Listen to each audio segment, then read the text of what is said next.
یہ بڑی امپورٹنٹ بات ہے، اور وہ ہے ٹکی کے اوپر سجدہ کرنا. یہ مٹی کی ٹکی رکھ کر. تو اس میں بھی بھائیوں جذباتی ہونے کی ضرورت نہیں ہے، یہ بات بالکل حقیقت ہے کہ اہل سنت کے آپ محدثین کی کتابیں اٹھائیں، امام ترمذی نے پورا باب باندھا ہے چٹائی پر نماز پڑھنے کا جواز. اس سے ہی آپ ذرا اندازہ لگا دیں، چٹائی پہ نماز پڑھنے کا جواز کا مطلب ہے یہ جائز ہے. جیسے ننگے سر نماز پڑھنا جائز ہے، لیکن سر ڈھانپ کے پڑھنا افضل ہے. نبی صلی اللہ علیہ وسلم کا عمل نہیں تھا کہ آپ چٹائیوں یا قالینوں پر نماز پڑھتے تھے، حالانکہ اس وقت پاسبلٹی موجود تھی. آپ صلی اللہ علیہ وسلم لائق زمین پر نماز پڑھا کرتے تھے. بخاری اور مسلم کی متفق حدیث ہے، آپ کو پتہ ہے وہ شب قدر والی، کہ آپ صلی اللہ علیہ وسلم نے فجر کی نماز کا سلام پھیرا تو اس رات بارش ہوئی تھی، تو صحابہ نے نبی علیہ وسلم کے ماتھے پر کیچڑ کے نشان بھی دیکھے. تو آپ صلی اللہ علیہ وسلم لائق زمین پر نماز پڑھا کرتے تھے، اور اس سنت پر اس وقت صرف اہل تشیع عمل کر رہے ہیں یا عرب میں عمل کیا جاتا ہے. الحمدللہ مجھے خوشی ہے، خانہ کعبہ شریف میں بہت سخت سردی ہو تو الگ بات، ورنہ لوگ ماربل پہ ڈائریکٹ نماز پڑھتے ہیں، اور وہ ماربل زمین کا حصہ ہی ہے، ماربل زمین میں سے نکلتا پتھر ہے. تو اہل تشیع کے ہاں یہ ہے کہ جو چیز ہم کھاتے ہیں یا پہنتے ہیں اس پر سجدہ نہیں ہوتا. مثلا اب یہ کپڑا پہنا جاتا ہے، اس کے اوپر سجدہ آپ نہیں کر سکتے. تو اس کے لیے انہوں نے مٹی کی ٹکی اس لیے رکھ لی، یہ انہوں نے مسئلہ اجتہادی کیا ہے، یہ ان کی غلطی جو اپنی جگہ میں اس کو پوائنٹ آؤٹ کرتا ہوں. انہوں نے کہا چونکہ مٹی پر سجدہ ہونا چاہیے سنت ہے، یہ بات انہوں نے اچھی لی کہ سجدہ مٹی پر ہونا چاہیے، سنت یہی ہے.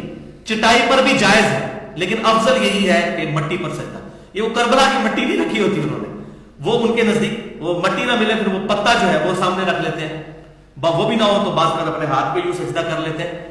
تو یہ تمام کی تمام چیزیں افضلیت کے طور پر کرتے ہیں، لیکن اس میں میرا سٹانس یہ ہے کہ سجدہ صرف ماتھے میں نہیں کرنا ہوتا، 7 اعضاء پہ سجدہ ہوتا ہے. پھر 7 ٹکیاں ہونی چاہیے، 2 پاؤں کے نیچے، 2 گھٹنوں کے نیچے، 2 ہاتھوں کے نیچے. کیونکہ سجدہ صرف ماتھا لگانے کا نام تو سجدہ نہیں ہے، سجدے کا پورا پروٹوکول ہے. یا تو کہ آپ ہاتھ پاؤں اٹھا لیں ہوں، صرف ماتھا لگائیں تو یہ سجدہ ہے. تو انہوں نے یہ اجتہاد تو کیا، اور میں نے ان کے علماء سے پوچھا کہ یہ آپ کے ہاں کو روایت کہتے ہیں؟ روایت کوئی نہیں ہے. روایت نہیں ہے کہ لائق زمین پہ نماز پڑھی جائے یا چٹائی ہو، جیسے ایک کھجور کی چٹائی بنی ہوئی ہو، کسی زمانے میں ہماری مسجدوں میں بھی ہوتی تھی، اس پہ وہ بھی قائل ہے کہ وہ کھائی نہیں جاتی، ٹھیک ہے، اور وہ نیچرل چیز ہے، اس کے اوپر سجدے کے قائل ہے. کھجور کی چٹائی جو یہ ہمارے پھوڑ وغیرہ ہوا کرتے تھے تو اس پہ نماز پڑھی جائے. تو انہوں نے ٹکی والا جو مسئلہ ہے یہ اجتہادی عرض کیا ہے، لیکن یہ اتنا بھی مسئلہ جو ہے وہ سیدھا نہیں ہے جس طرح ہم مذاق اڑا رہے ہوتے ہیں. تو بیسیکلی وہ افضلیت کو ٹارگٹ کر رہے ہوتے ہیں. خاک پر سجدہ، سجدگاہ ایک ایسا عنوان ہے کہ جو قرآن و سنت سے ثابت ہے.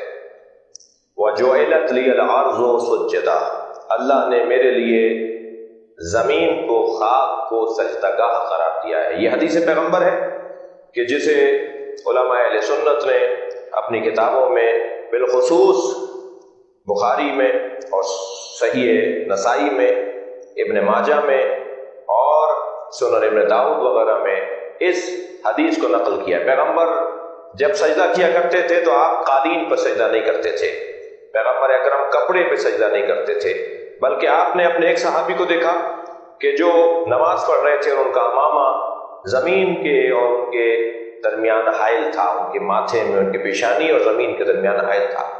آپ نے اتنا انتظار نہیں فرمایا کہ آپ اسے نماز ختم کرنے دیتے، بلکہ آپ آگے بڑھے اس کی اہمیت کے پیش نظر، اور آپ نے اس کا امامہ اپنے ہاتھ سے اس کے سر کی جانب پیچھے ہٹا دیا تاکہ پیشانی اور زمین میں کپڑا حائل نہ ہو.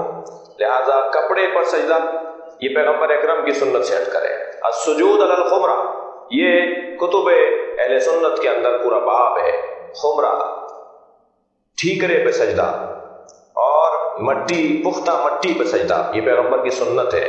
پیغمبر اکرم کپڑے پہ سجدہ نہیں کرتے تھے. ایک شخص کہنے لگا کہ آپ سجدگاہ پر سر رکھ کے سجدہ کرتے ہیں. کبھی اگر کوئی کسی کی عبادت کر رہا ہو تو اس پہ چڑھتا نہیں ہے، اس پہ بیٹھتا نہیں ہے، اس پہ سوار نہیں ہو جاتا. ہم خانہ کعبہ کی عبادت نہیں کرتے، خانہ کعبہ کی طرف رخ کر کے اللہ کی عبادت کرتے ہیں.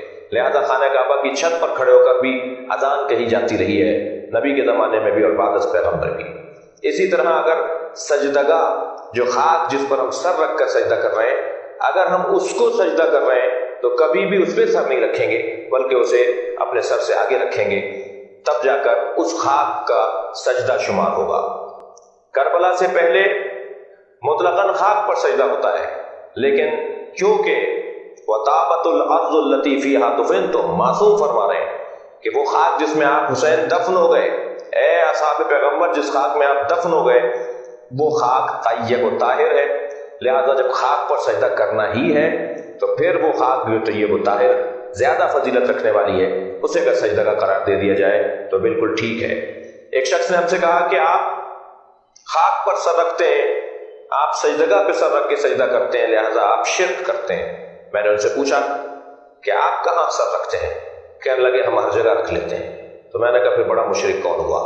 جو ہر جگہ سر رکھ لے اس کے اوپر تو کوئی اعتراض نہیں، اور جو مخصوص جگہ پر سر رکھے اور پاک اور خاک پر سر رکھے اسے مورد الزام ٹھہرا جائے۔